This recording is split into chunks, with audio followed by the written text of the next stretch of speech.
या 2-4 दिवसाअगोदरची गोष्ट आहे. ज्यावेळेस मी ट्रॅफिक सिग्नलमध्ये होतो त्यावेळेचा एक अनुभव आहे की सिग्नल हे जास्तीत जास्त 1 ते 1.5 मिनिटं असतं.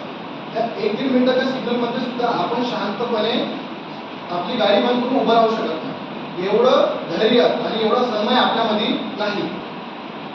या सगळ्याचं उदाहरण जर पाहतो म्हटलं तर एक मिनिट व्हायच्या अगोदरच आपण सिग्नलवर सुटायच्या अगोदरच आपल्या किती गाड्या समोर गेल्या जातात. आपल्याला माहिती आहे मदतमध्ये जर दुसरी गाडी आली आहे तर त्यांना अपघात होऊ शकतो. या सगळ्याचा विचार जर आपण करतो म्हटलं तर आपल्यामध्ये धैर्याची सन्मानाची किती कमतरता आहे. आणि या अनुषंगाने जर आपण महात्मा गांधी यांचा जर विचार करतो म्हटलं की त्यांची विचारधारा अशी होती की जर तुम्हाला तुमच्या गालावर जर एक थापड जर तुम्ही मारली तर तुम्ही तुमचा दुसरा गाल समोर जा. ह्या सन्मान हे धैर्य हे त्यांच्यामध्ये होतं. हे सन्मान धैर्य आज आपल्याला सुद्धा अंगीकारणं गरजेचं आहे. कारण की आज आपल्या देशाने कितीही प्रगती केली, कितीही समोर गेलो देशाच्या येणं, पण आपण जर आत्मीयता, आपला सन्मान, आपल्या धैर्य जर वागलो नाही तर आपल्या जीवनाची जी गाडी आहे ती योग्य दिशेने जाता येणार नाही, ती योग्य दिशेने चालणार नाही. या सगळ्याचा विचार आपल्याला या गांधी जयंतीच्या निमित्तानं करणं गरजेचं आहे. सर्वप्रथम मला हे सांगू इच्छितो मी तुम्हाला की महात्मा गांधी हे असे एक व्यक्तिमत्व आहे की यांच्यावर सतत तेव्हापासून तर आतापर्यंत त्यांचे जेवढे समर्थक तेवढेच त्यांचे खंडे विरोधक सुद्धा. आणि याला कारण सुद्धा तशीच आहे. कारण की मजबूती का नाम महात्मा गांधी म्हणणाऱ्यांपेक्षा मजबूती का नाम महात्मा गांधी म्हणणारे हे जास्त आहे. यांचीच संख्या जास्त आपल्याला दिसत आहे. कारण काय? कारण की आधी जे सोशल मीडिया आहे, हे जे प्लॅटफॉर्म आहे याचा अंदाधुंद वापर आणि एक पांढरपेशा लोकांची विचारधारा थोपवण्याची जी क्षमता आहे, जे त्यांच्यासाठी शस्त्र आलं आहे, हे त्यांचा प्रभावपणे वापर करत आहे. यानेच कुठेतरी आज मोठ्या युवकामध्ये ती मानसिकता थोपवलेली आपल्याला दिसून येत आहे. खरं तर आपण महात्मा गांधींना वाचत नाही. महात्मा गांधी सोडा कुठल्याही एखाद्या आदर्श व्यक्तिमत्वाबद्दल आपण वाचन न करता, मनन न करता, चिंतन न करता, त्याची चर्चा न करता डायरेक्ट थेट व्हॉट्सअपवर जेव्हा आपल्याला येते की महात्मा गांधीजींनी जर मनामध्ये जर इच्छा बाळगली असती तर शहीद भगतसिंग यांची फाशी रोखल्या गेली असती किंवा त्यांची जे हे आहे सजा आहे ते कमी करण्यात आली असती. परंतु त्यामागची कारणं, त्यावेळची परिस्थिती हे सुद्धा आपण समजणे गरजेचं आहे. नुसतं व्हॉट्सअपवर मेसेज आला किंवा चार चौकात एखाद्या पांढरपेशा व्यक्तिमत्वाच्या किंवा विचारवंतांना जर सांगितलं की नाही महात्मा गांधीजीनं भगतसिंगांना वाचवलं नाही कारण की ते त्यांच्या आड आले होते, त्यांच्यापेक्षा त्यांची पॉप्युलरिटी जास्त वाढत होती. पण खरे कारण आपण शोधत नाही. यामागचं खरं कारण मी जर अभ्यास म्हटलं माझ्या विचारशैलीच्या दृष्टीतून, माझ्या वैचारिकतेच्या याच्यातून, मानसिकतून, तर त्यावेळेस काय झालं होतं की ज्यावेळेस 1921 साली नंतर 1922 साली असहयोग चळवळ ही महात्मा गांधींनी सुरू केली होती. कारण की महात्मा गांधीचं एक म्हणणं होतं जे ज्यावेळेस ते साऊथ आफ्रिकेतून वापस आले त्यांनी त्यावेळेस तिथे अनुभव घेतला होता की किती गुलामगिरी आहे, वेगवेगळ्या देशाचा अभ्यास केला होता. ते जेव्हा परत आले त्यांना एक गोष्ट लक्षात आली की ब्रिटिश हे आपल्या देशामध्ये कशासाठी आले होते तर व्यापार करण्यासाठी, पैसा कमवण्यासाठी आणि व्यापार करता करता ते आपल्यावर सत्ता गाजू लागले. पण आपण जर त्यांचा पैशाचा जो सोर्स आहे मेन सोर्स तो जर आपण जर काढून टाकला, तो जर आपण दूर केला तर निश्चितपणे त्यांना नुकसान होईल. जेव्हा ते लॉसमध्ये जाईल तेव्हा हे देश आपोआप सोडून जाईल असं त्यांची एक मनोधारणा होती. आणि म्हणूनच त्यांनी हे सांगितलं की आपण असहकार चळवळ राबवायला पाहिजे आणि त्याची सुरुवात सुद्धा मोठ्या जोरदारपणे झाली. आणि जे आपण आज चरखा, जे महात्मा गांधीचा चरखा हा प्रसिद्ध आहे. कोणी पुण्यात कुटीरमध्ये गेलं किंवा महात्मा गांधी जिथे जिथे कुठं काही मोठं हे असतं त्या ठिकाणी चरखा ठेवलेला असतो, आपण त्या ठिकाणी जातो आणि त्या चरख्यासमोर फोटो काढतो. पण त्या चरख्याचा उद्देश काय होता, हेतू काय होता हे कधी आपण जाणून घ्यायचा प्रयत्न करत नाही. सर्वसामान्य जर आपण जर विचार करतो म्हणतो त्या बाबतीचा तर त्यामध्ये असं दिसून येतं की चरखा या यंत्राद्वारे त्यावेळेस असहकार चळवळीला मोठं योगदान दिलं होतं. कारण की ब्रिटिशांनी जे आपल्यावर थोपवलेलं साहित्य होतं, कपडे होते, यांच्या विरोधामध्ये आपण आपल्या आत्मनिर्भर म्हणून, कारण की आत्मनिर्भर Bharat, make in India, Bharat स्वच्छता, महात्मा गांधी जयंती स्वच्छ भारत अभियान राबवले जाते. पण हे सगळं देखावा आणि महात्मा गांधीचा कुठेतरी फोटो एक चमकवण्यासाठी ह्या विचारधारेने राबवले जाते. पण महात्मा गांधींनी त्यावेळेस आपल्याला स्वदेशीचा नारा दिला होता आणि त्या नाऱ्याच्या अनुषंगानेच त्यांनी हे सांगितलं होतं की या चरख्याद्वारे तुम्ही स्वतः कपड्याची निर्मिती करा. जेव्हा जेव्हा वेळ मिळेल त्या कुटीर उद्योगाची स्थापना करा. कारण की आज देशामध्ये मोठ्या जर हे मेक इन इंडिया आणि आत्मनिर्भर भारत या अनुषंगाने जर उद्योग धंद्याचा विचार करतो म्हटलं तर 2-3 उद्योगपती सोडले, व्यापारी सोडले तर देशामध्ये श्रीमंत अधिक श्रीमंत होत आहे, गरीब अधिक गरीब होत आहे. पण महात्मा गांधीचा दृष्टिकोन त्यामागचा तो होता तर हा होता की सर्वांना कुटीर उद्योगाच्या या अनुषंगातून सर्व आत्मनिर्भर झाले पाहिजे. म्हणजे चरख्याच्या या अनुषंगाने की की त्यांनी कपडा बनवला पाहिजे आणि त्या कपड्याचा व्यापार केला पाहिजे, सोबत आपण सुद्धा ते कपडे परिधान केले पाहिजे. त्याचप्रमाणे जमनालाल बजाज हे महात्मा गांधीचे जे दत्तपुत्र असं समजले जाते, त्यांनी सुद्धा मोठ्या प्रमाणामध्ये योगदान दिलं होतं की मोठ्या प्रमाणामध्ये शाळेची निर्मिती, आपण इंग्रजांच्या शिक्षण पद्धती घेणार नाही किंवा शिकणार नाही, छोटे मोठे व्यवसाय आणि कुटीर उद्योग यांना प्रोत्साहन देण्याचं काम यांनी केलं होतं. याच अनुषंगाने त्यांनी त्यांचं म्हणणं हे होतं की आपण जर त्यांची बनवलेल्या वस्तू खरेदी केल्या नाही, त्यांचे कपडे, त्यांचे विद्यालय, त्यांचे कॉलेज आणि इत्यादी जीवनावश्यक वस्तू जर खरेदी केल्या नाही, आपण त्या स्वतः निर्मित केल्या आणि स्वतः वापर केला, तर त्याच्यामुळे आपली स्वतःची भरभराट होईल आणि आपल्या देशाचा विकास होईल, सोबत त्यांना ब्रिटिशांना नुकसान पण होईल. हा त्यामागचा उद्देश होता. परंतु देशाच्या एका विशिष्ट लोकसमूहाने त्याचा खूप मजा उडवल्या गेली की बा हा व्यक्ती मजबूत नसून मजबूर आहे. आणि याच अनुषंगाने 1922 साली जे असहकार चळवळ चालू होती, त्या ठिकाणी चौराचौरी येथे मोठ्या प्रमाणामध्ये ब्रिटिश सैनिक आणि आपले भारतीय आंदोलक यांच्यामध्ये मोठ्या प्रमाणे वाटाघाटी झाली आणि भांडण झालं एका प्रकारचं मोठ्या प्रकारचं वादविवाद निर्माण होऊन, आणि त्या ठिकाणी मोठ्या प्रमाणामध्ये इंग्रज सैनिकाच्या हस्ते तेथील लोकांवर लाठीमार मोठ्या प्रमाणामध्ये करण्यात आला आणि लोकांचा आक्रोश मोठ्यापणे त्या ठिकाणी निर्माण झाला. आणि या आक्रोशामधूनच त्यांनी त्या लोकांनी चोरी येथे पोलीस स्टेशन जाळून टाकले आणि त्या जागलेल्या पोलीस स्टेशनमध्ये 22 सैनिक जे ब्रिटिश सैनिक यांचं मरण झालं. ही गोष्ट जेव्हा महात्मा गांधींना कळली, तेव्हा महात्मा गांधींनी ते असहकार चळवळ जे आहे ते मागे घेतली. त्याच्या मागचं कारण काय होतं की महात्मा गांधींचं एक म्हणणं होतं की मला आझादी पाहिजे आहे, मला स्वतंत्रता पाहिजे आहे, पण ते अहिंसेच्या मार्गातून पाहिजे आहे, हिंसेच्या मार्गातून नाही पाहिजे.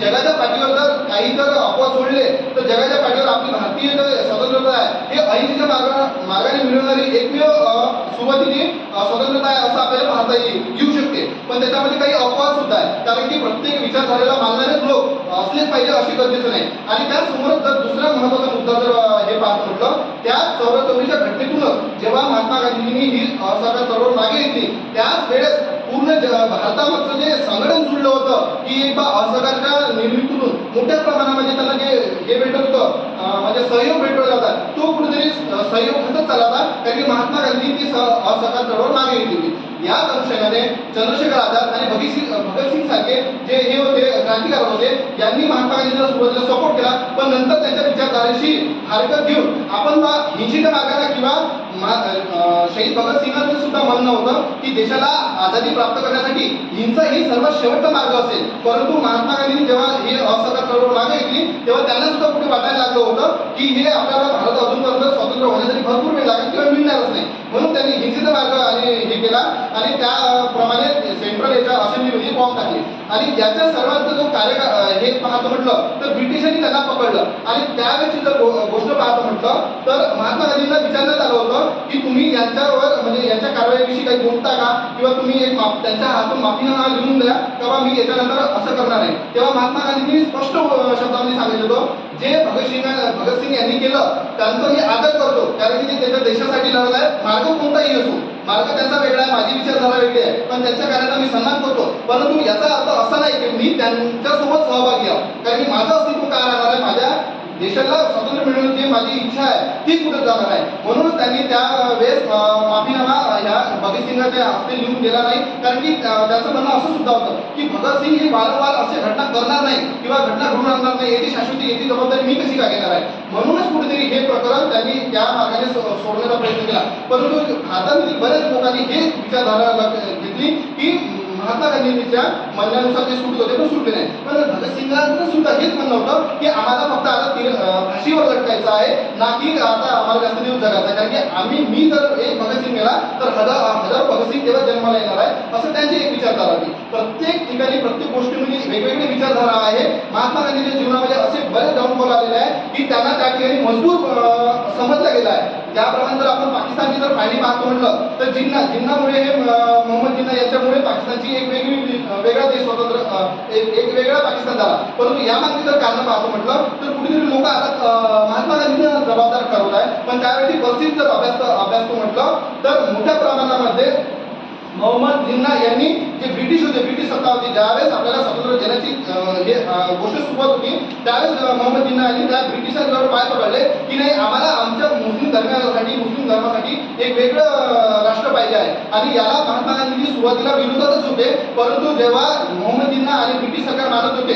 जेव्हा महात्मा गांधींनी ब्रिटिशांना सांगितलं की नाही आम्हाला पहिले तुम्ही स्वातंत्र्य देऊन द्या, नंतर आम्ही विचार करू का आम्हाला मुस्लिम राष्ट्र बनवायचा आहे की काय बनवायचं आहे. महात्मा गांधींनी एवढी सुद्धा तडजोड केली का पहिले जिन्नांना व पंतप्रधान बनवा, नेहरूंना मागे ठेवा. पण कुठेतरी हे नेहरूंना पटलं नाही, कारण की त्यावेळेच्या ज्या 24 रियासती होत्या, ह्या मोठ्या रियासतीचा जर अभ्यास करतो म्हटलं तर सरदार वल्लभभाई पटेल आणि पंडित जवाहरलाल नेहरू यांचे विचार असे होते की आपल्या भारतामध्ये हिंदू बहु लोक आहे बा, आणि यांना हे कुठेतरी पटणार नाही, देशामध्ये मोठ्या प्रमाणामध्ये आक्रोश निर्माण होईल आणि एक अस्वस्थता निर्माण होईल, म्हणूनच ते कुठेतरी पटलं नाही आणि महात्मा गांधींनी त्यावर काही बोलले नाही. आणि त्यांच्या म्हणण्यानुसार असं झालं असं म्हणतात आहे, कारण की खरा एकदा त्यावेळची परिस्थिती जर अभ्यास म्हटलं तर देशाच्या हितासाठी करण्यात आलं की नाही करण्यात आलं हा आपापल्या विचारधारेचा भाग आहे. आणि देशाला तो देश वेगळा झाला आहे, आपण वेगळे झालो आहे, कारण की हिंदू राष्ट्र ज्या पद्धतीने लोक आज मांडण्याचा प्रयत्न करत आहे, कारण की भारत हा आपला सेक्युलर राष्ट्राच्या याच्यामध्ये येतो, कारण की देशामध्ये वेगवेगळे धर्म आहे, वेगवेगळ्या परंपरा आहे, वेगवेगळ्या रूढीचे लोक आहेत, भाषेचे लोक आहेत,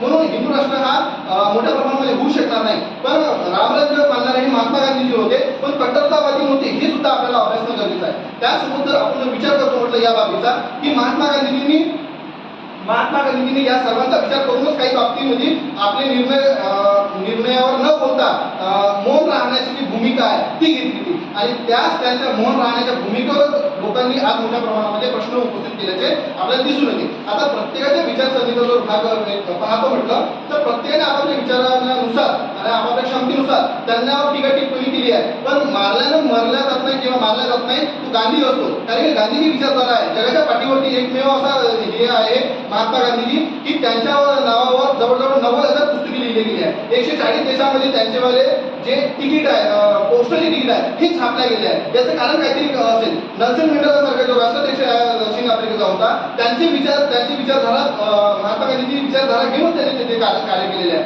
मार्क लुथर किंग यांचे सुद्धा गुरु जे अल्बर्ट आइन्स्टाईन आपण जे म्हणतो ते सुद्धा या महात्मा गांधीजींना गुरु मानत होते. याचा सुद्धा आपल्याला विचार करणे गरजेचं आहे, कारण की आपण आपल्या मित्रांना जर म्हणलं 5 रुपयाचा चहा पास किंवा आपल्याविषयी दोन शब्द जर आपल्या पाठीमागे गोड बोल तर आपला मित्र बोलू शकत नाही.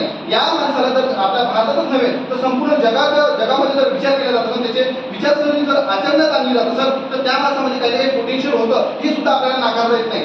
आपल्या हाताचे 5ही बोट बरोबर नाही आहे हे तरी तेवढं खरं आहे, पण या 5ही बोटाचं जेव्हा एकत्र येते तेव्हा मूर्ती बनते आणि तेच आपल्या शक्तीचं प्रदर्शन करू शकते. म्हणून महात्मा गांधींविषयी काही जर अपवाद असेल तर अपवाद सोडा, कारण की तथागत गौतम बुद्धांनी सांगितलं जे चांगलं आहे ते स्वीकारा, मी म्हणतो म्हणूनच ते सत्य आहे असं यावर विश्वास नका ठेवू. याच विचारसरणीचे सुद्धा महात्मा गांधी होते आणि त्यांची विचारसरणी जर आपण आपल्या जीवनामध्ये आणतो म्हटलं तर मोठ्या प्रमाणामध्ये आपल्या याच्यामध्ये सुद्धा बदल होते, कारण की त्यांची जे तेव्हाची विचारसरणी होती, तेव्हाचं जे आंदोलनाचं स्वरूप होतं ते आज सुद्धा आहे. आज सुद्धा जे दिल्लीला पेन्शनसाठी जे हे उपोषण चालू आहे, हे आंदोलन चालू आहे मोठाले, हे कशाचे स्वरूप आहे हे त्यांचीच देण आहे.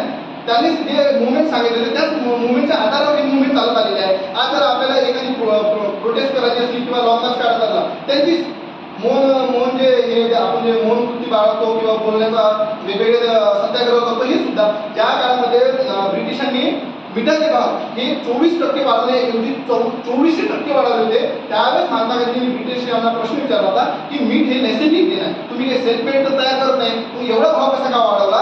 त्या विरोधामध्ये त्यांनी जे दांडी यात्रा काढली होती, हे दांडी यात्रा असहकार चळवळ वापस घेतल्यानंतर काढली होती, कारण की 74ची घटना झाली होती.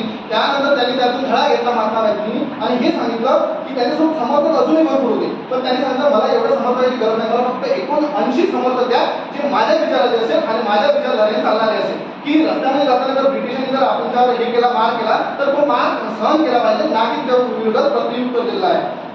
कारण की आज कसं झालं इतकं जेव्हा आपल्याला जर कोण हो म्हणलं तर अगोदर की हा म्हणणारी कॅपॅसिटी ठेवणारे आहे आणि इतकं जेव्हा पत्रसी नाही. पण महात्मा गांधींचं म्हणणं असं होतं की नफरत नहीं प्यार से जीतेंगे, म्हणून त्याने 79 लोक घेऊन आपले समर्थक घेऊन दांडी यात्रा काढली आणि हे काढता काढता अवघ्या एका महिन्याच्या कालावधीमध्ये 20,000 लोक त्यांच्यासोबत दांडीपर्यंत यात्रेमध्ये जुळले होते. याचा कुठेतरी आपण विचार करणं गरजेचं आहे, कारण की विचारधारा आहे. महात्मा गांधी म्हणजे आज ते नागपूर गोष्टीनं मारून टाकलं म्हणून एक मेलेल्या व्यक्ती नाही मारणार, कारण त्याची विचारधारा आहे, त्याचे जे विचार आहे ते आपल्या याच्यामध्ये राहणार आहे. कारण की एवढ्या वर्षापासूनचा जो इतिहास आहे आता जवळजवळ एवढ्या दिवसापासूनचा तो जर अजूनही पर्यंत म्हणत नाही, अजूनही त्यांच्याविषयी कॉन्ट्रोवर्सी सुरूच राहते.